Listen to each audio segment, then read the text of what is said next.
Hi everyone and welcome to Mull It Over, a show where we discuss mulligan and early game decisions for decks from Hearthstone Grandmasters. Scholomance Academy saw a huge rise in popularity for aggressive rogue archetypes, mainly due to Secret Passage, one of the most efficient card draw effects we've ever seen in Hearthstone.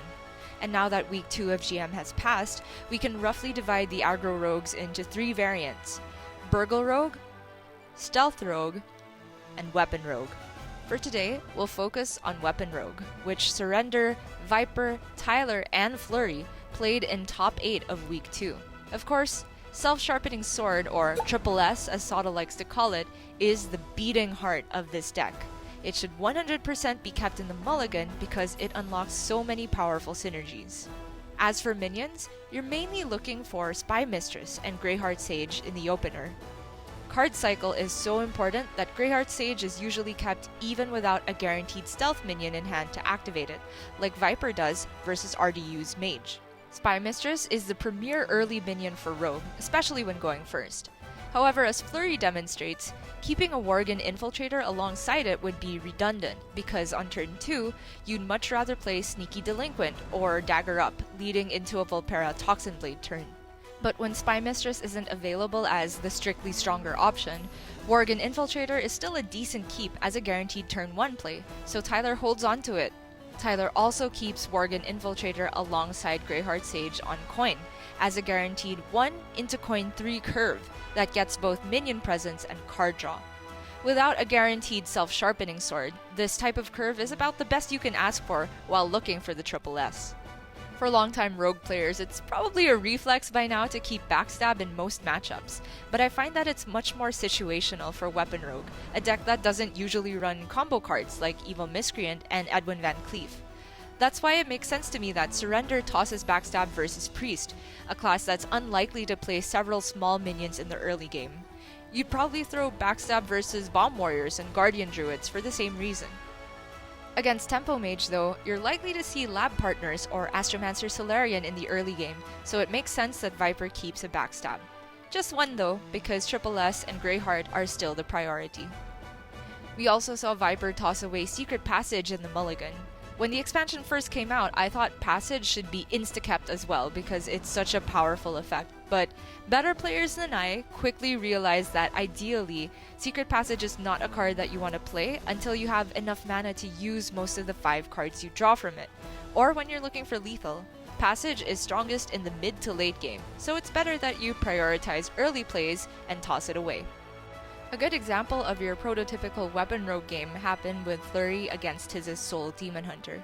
Flurry gets down to Sneaky Delinquent first, and the second Tiz tries to challenge it with his Mana Feeder Panthera, Flurry both gets to protect his minion with Backstab and develop the Self-Sharpening Sword. While Tiz has to spend the next turn removing the Delinquent instead of equipping his own weapon, Flurry double buffs the sword, keeps cycling with Cutting Class, and wins the race by turn 7. Easy, right? What about when you have to take it slower though, like when Viper faces Jarla's Tempo Mage? Viper's hand is quite reactive with double Backstab. He doesn't have Triple S, but he does have Secret Passage in waiting, so Viper can feasibly go for a Power Spike on a later turn. Despite it feeling unintuitive for an aggro deck to sink 6 damage into a minion, Viper commits to killing the Mana Reservoir to deny Jarla extra draws from Cram Session, and Viper buys himself more time. With a fortunate Edwin top deck on turn 4, Viper reverts to an aggressive game plan.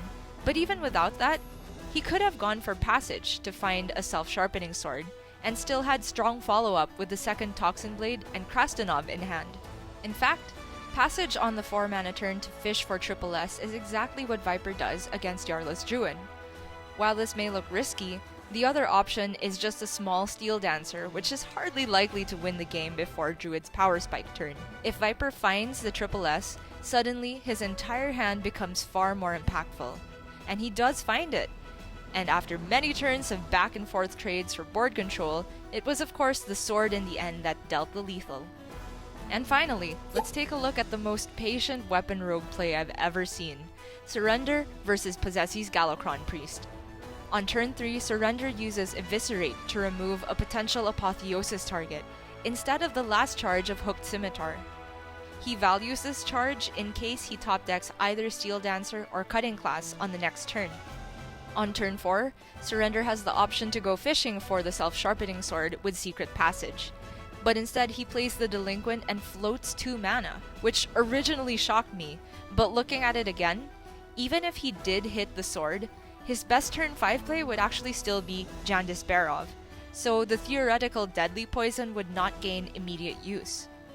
Surrender chose to prioritize guaranteed board development, and is rewarded when he eventually hits Steel Dancer to follow up his Jandis play, all the while having saved the passage for maximum utility later on. When he finally rips the Secret Passage on turn 7, with 6 mana remaining, he gives himself the chance to not only find the sword itself, but also play it in case he needs to draw for it with Greyheart Sage first. After all that patience, he hits an especially satisfying lethal on turn 8. Overall, I think Weapon Rogue is a really cool archetype, and I hope we get to see more of it in the meta. But something tells me we won't be seeing a lot of it this weekend because of the specialist format and certain cards that people can put in their side decks. Whether or not we see Weapon Rogue though, I hope I'll be seeing you all next time on Mull It Over.